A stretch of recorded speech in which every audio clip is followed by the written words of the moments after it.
205장, 찬송가 205장.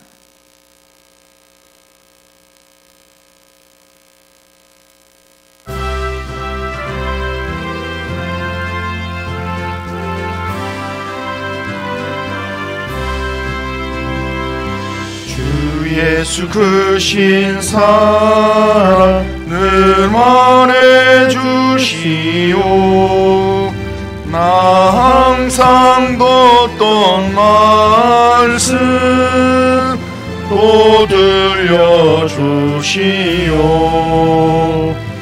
좁히지 않는 천국 주 예수 계신 곳 나 밝히 알아듣게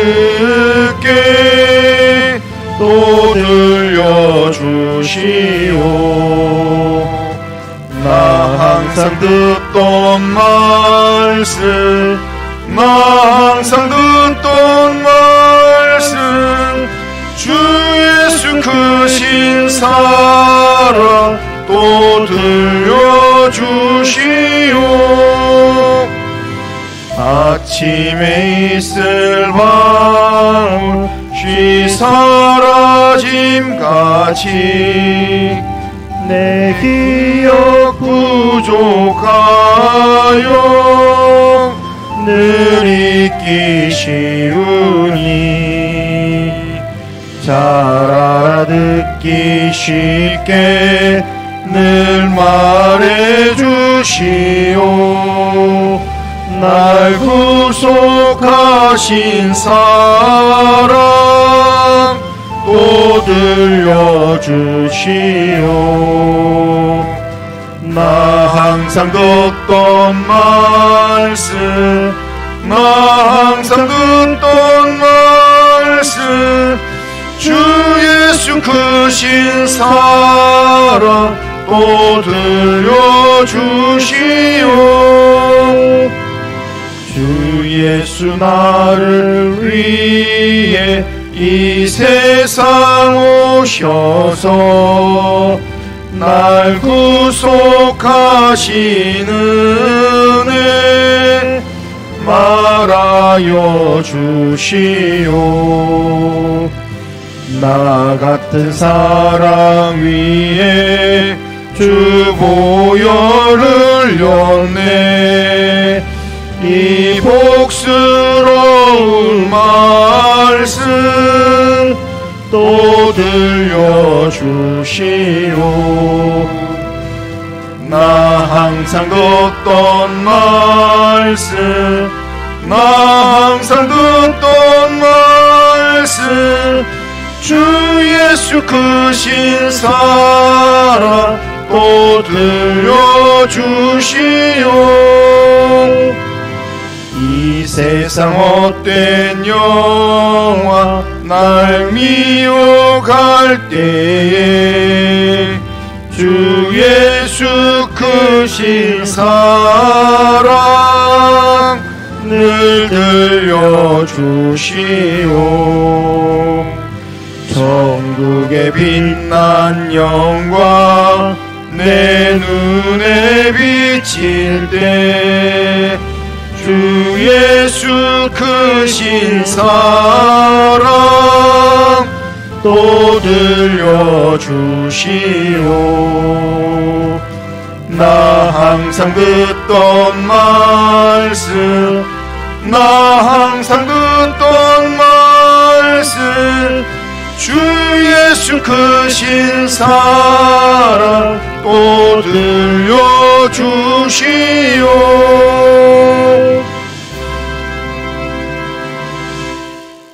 신앙 고백합니다. 나는 전능하신 아버지 하나님 천지의 창조주를 믿습니다. 나는 그의 유일하신 아들 우리 주 예수 그리스도를 믿습니다.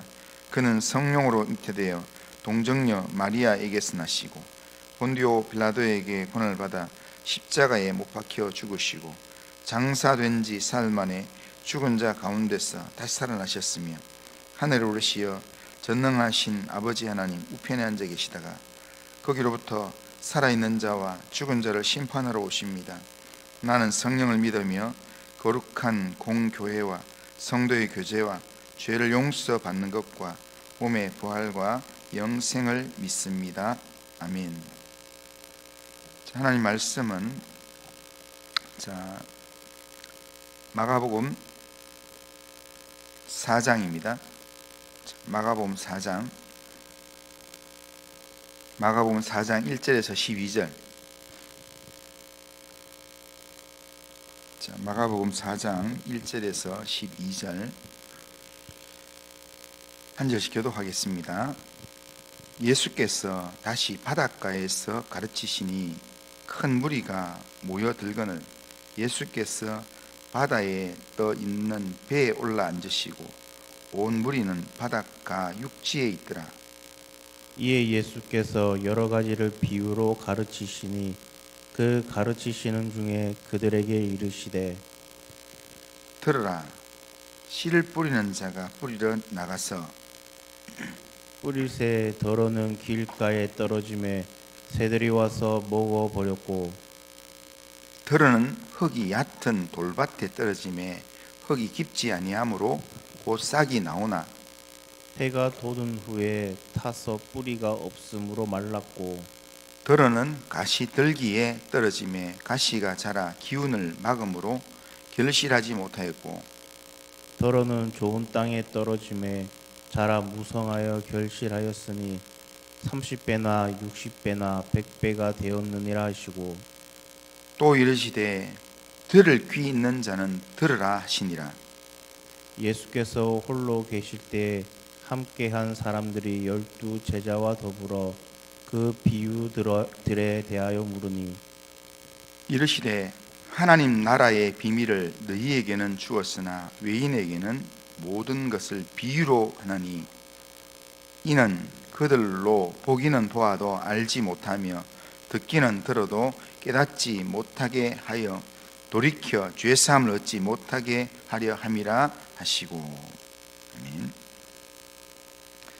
자, 오늘 우리가 읽은 이 본문은 예수님께서 하나님 나라 비유에서 씨 뿌리는 비유로 제자들과 무리들에게 하나님 나라에 대한 말씀을 가르치는 내용입니다.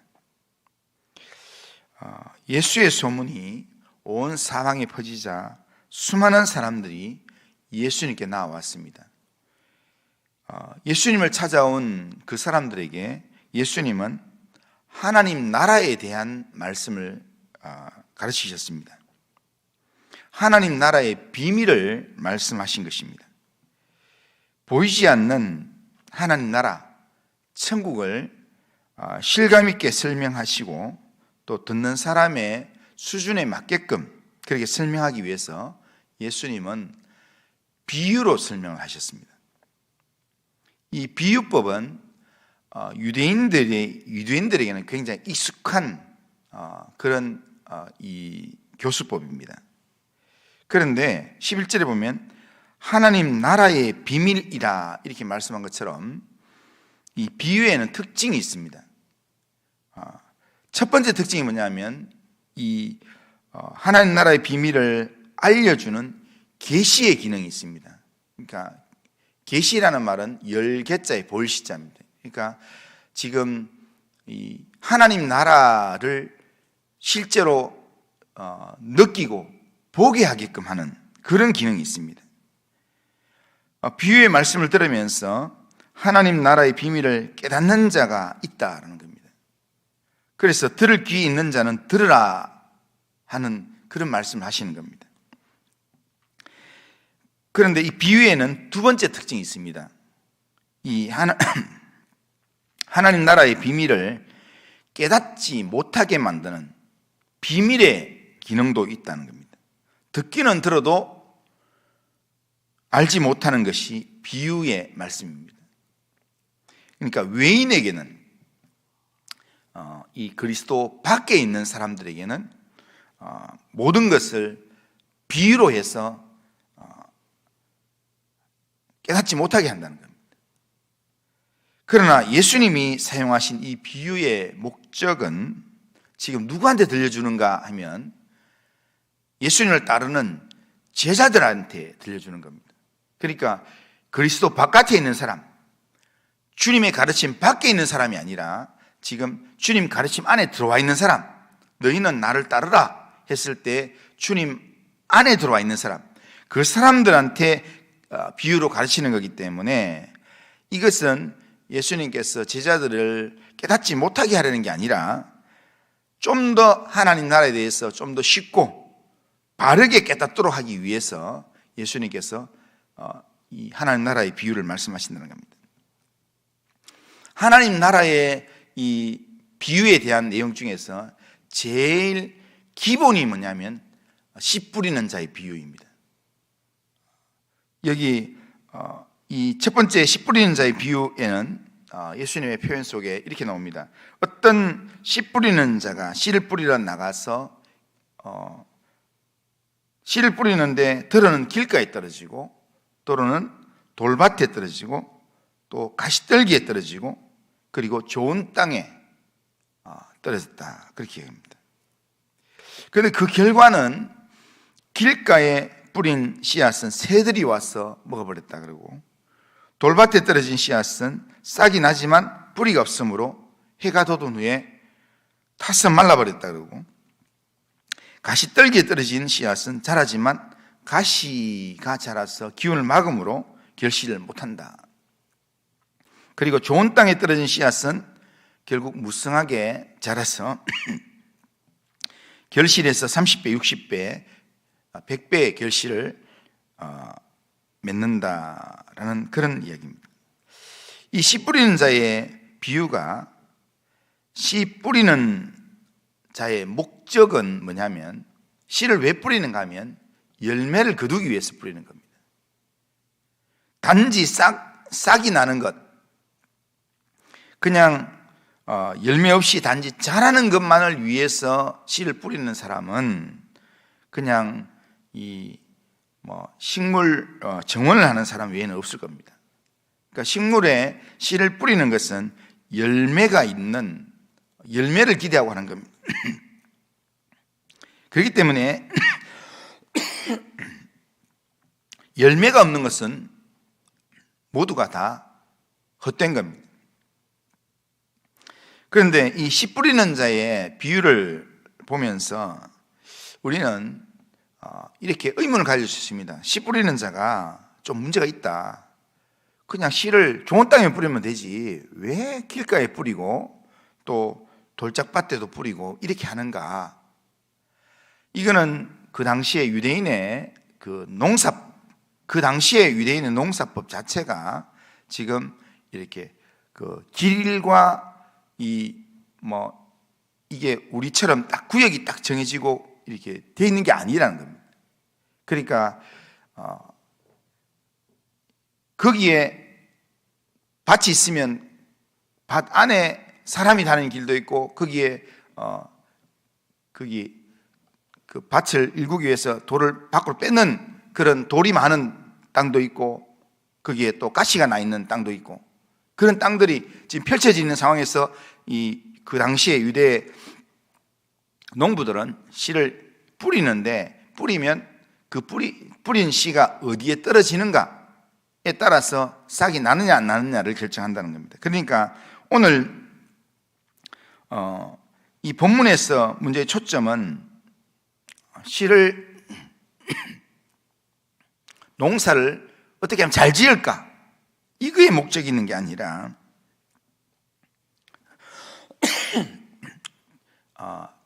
밭이 어떤 밭인가, 이걸 이제 가르쳐 주기 위해서 말씀하는 비유입니다.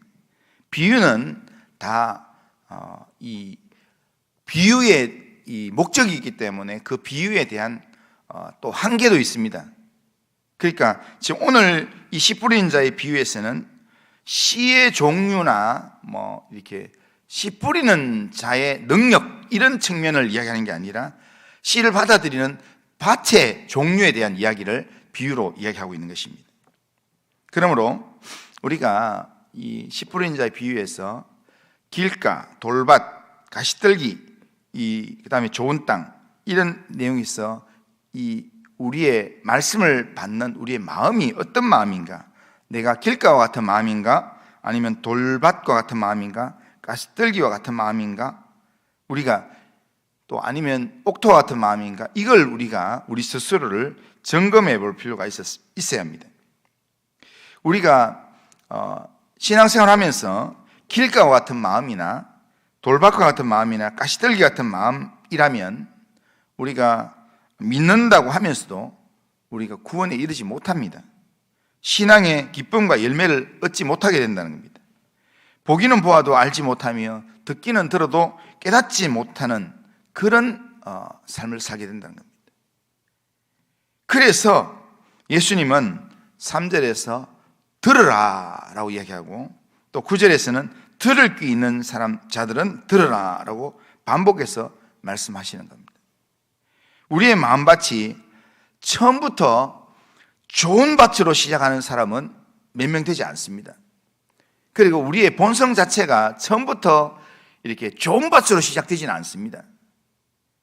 모든 밭은 처음에는 다 돌밭이고 가시떨기가 있는 밭이요 길가와 같은 밭입니다. 농사를 이렇게 시골에 가서 농사를 지어보면요, 그러니까 한 해만 농사를 안 지어도 그 밭은 옥토가 안 됩니다. 그 밭을 기경을 해야 합니다. 이 밭을 내가 사용하려고 마음먹으면 1년 동안이나 아니면 1년이나 2년이나 한 10년 묵혀놓은 땅이라면 그 땅은 반드시 그 땅을 미리 이렇게 씨를 뿌리기 전에는 그 땅에 잡초도 뽑아야 되고 그 밭에 있는 돌들도 다 제거해 줘야 되고, 그러면서 불필요한 것들을 정리하고 굳어져 있는 땅들은 뭐 트랙터로 갈든지 아니면 그냥 이렇게 그런 트랙터가 없으면 뺑이로라도 파서 땅을 다 기경을 해야 합니다. 그렇게 해야만 처음에는 다 돌밭 같은 밭이고 가시떨기 같은 밭이고 길가 같은 밭이지만 그 밭을 일구어서 돌을 골라내고 가시떨기 또 잡초를 제거하고 도구로 갈아엎고 부드럽게 할 때 그 땅이 옥토가 되는 것입니다. 땅에 있는 밭들은 농기구로 기경을 합니다. 그러나 우리의 마음의 밭은 다른 것으로는 기경이 되지 않습니다. 우리 마음의 밭은 뭘로 기경이 되는가 하면 하나님의 말씀과 기도로 우리의 마음이 거룩해지고 기경이 된다는 겁니다. 그런데 하나님의 말씀과 기도가 우리 속에서 작동이 되려고 하면, 우리의 이 굳어진 마음 속에 하나님 말씀이 작동이 되려고 하면 거기에는 성령이 역사해야 된다는 겁니다. 우리의 말씀 묵상과 기도 속에 성령이 역사함으로 성령이 우리 마음을 말씀으로 기도로 우리 마음을 기경시켜 줄 때 그때 우리의 마음이 옥토와 같은 마음이 된다는 겁니다. 신앙의 열매는 그냥 생기지 않습니다. 가만히 있는데 저절로 말씀이 막 깨달아지고 가만히 있는데 막 기도가 되고 이렇지 않습니다. 믿음은 들음에서 난다라고 했습니다. 그리스도의 말씀을 듣는 데서 믿음이 생기고 자라게 된다는 겁니다. 그렇기 때문에 우리는 살아있는 하나님의 말씀을 성령을 의지해서 들으려고 우리가 예를 써야 합니다. 우리의 마음에 하나님 말씀이 들려질 때 그 말씀을 우리가 하나님의 영이신 성령이 내 안에 역사하셔서 그 말씀이 깨달아지도록 사모하고, 그리고 그 말씀에 가까이 가기 위해서 영적으로 기도하고, 그렇게 하는 중에 믿어지는 은혜가 있고, 그러면서 하나님의 말씀이 나를 열매 맺게 만드는, 말씀을 결실하게 만드는 그 삶으로 우리의 삶을 인도해 간다는 겁니다. 그렇기 때문에 우리는 매 순간마다, 매일 하루를 시할 때마다 주님께 우리가 기도하면서 들을 귀, 마음으로 깨닫고 마음으로 듣고 깨달아 할 수 있는 들을 귀를 우리에게 주시옵소서. 우리가 기도해야 합니다. 그리고 내 마음이 옥토와 같은 마음이 되게 하사 하나님의 말씀을 알아듣고 받아들여서 순종하는 삶을 살게 해 주시옵소서. 그렇게 우리는 날마다 기도해야 합니다. 그렇게 성령을 의지해서 기도할 때 하나님의 말씀이 깨달아지고, 우리가 기도할 때 하나님의 은혜를 경험하게 되고, 그러는 중에 우리의 심령이 옥토와 같은 심령이 되고 말씀이 결실하는 그런 심령이 된다는 겁니다. 오늘 우리 각자의 마음은 어떤 마음이 네 가지 종류 중에 하나의 마음으로 우리가 신앙생활할 수 있습니다. 그런데 우리가 분명히 알아야 될 것은 굳어진 이 길가와 같은 마음이나 때로는 돌밭과 같은 우리 속에 여러 이렇게 방해물들이 있는 그런 마음이나 아니면 가시떨기 같은 그런 기운이 우리를 이렇게 늘 유혹하는 그런 분위기 속에서는 우리가 하나님의 말씀을 절대로 우리의 삶 가운데서 순종할 수가 없습니다. 말씀을 받더라도 그 말씀을 아주 기쁘게 받더라도 그 말씀이 언젠가는 말라버린다는 겁니다. 말씀에 순종이 안 된다는 겁니다. 말씀은 순종해야 열매를 맺게 되어 있습니다. 그렇기 때문에 오늘 이 하루 살아가면서 오늘도 우리에게 하나님의 사람으로 살 수 있도록 우리에게 영으로 우리에게 함께 하시는 성령을 의지함으로 하나님께서 오늘 내게 들려주시는 하나님의 음성을 듣고 그리고 그 하나님의 말씀을 의지해서 기도하고 그래서 늘 하나님께 가까이 감으로 하나님 앞에서 하나님의 말씀이 내 속에서 옥토가 될 수 있도록 옥토가 되어서 그 말씀이 열매를 맺을 수 있는 삶을 살 수 있도록 하나님 앞에 기도하고 하나님 의지하는 그런 믿음의 삶을 살아가는 우리 모든 성도님들 다 되시기를 주님의 이름으로 축원합니다. 거룩하신 하나님 아버지, 오늘도 우리의 삶을 하나님께 맡기며 하나님 의지하며 오늘도 우리의 삶을 하나님 앞에 하나님 믿음으로 살기를 소원합니다. 하나님 아버지, 하나님 나라의 비유를 통해서 하나님 우리로 하여금 하나님 나라의 비밀을 깨닫기를 원하시는 하나님 아버지여, 씨 뿌리는 자가 말씀의 씨를 뿌릴 때에 하나님 아버지여 그 말씀을 받아서 30배, 60배, 100배 열매를 맺을 수 있는 그런 믿음의 영적인 반응을 할 수 있도록 인도하여 주시옵길 원합니다. 하나님 아버지, 오늘도 우리 영혼을 깨워주시고 하나님의 말씀 앞에 하나님 우리의 심령을 하나님 성령으로 하나님 붙들어 주시고 인도하여 주시옵길 원합니다. 오늘도 주님 때문에 하나님 아버지 우리 영혼이 살아나고 하나님의 말씀에 열매를 맺는 삶을 살 수 있도록 인도하여 주옵소서. 예수님의 이름으로 기도드리옵나이다. 아멘. 하늘에 계신 우리 아버지여, 이름이 거룩히 여김을 받으시오며 나라가 임하시오며 뜻이 하늘에서 이룬 것 같이 땅에서도 이루어지이다. 오늘 우리에게 일용할 양식을 주시옵고 우리가 우리에게 죄 지은 자를 사해 준 것 같이 우리 죄를 사해 주시옵고 우리를 시험에 들게 하지 마시옵고 다만 악에서 구하시옵소서. 대개 나라와 권세와 영광이 아버지께 영원히 있사옵나이다. 아멘.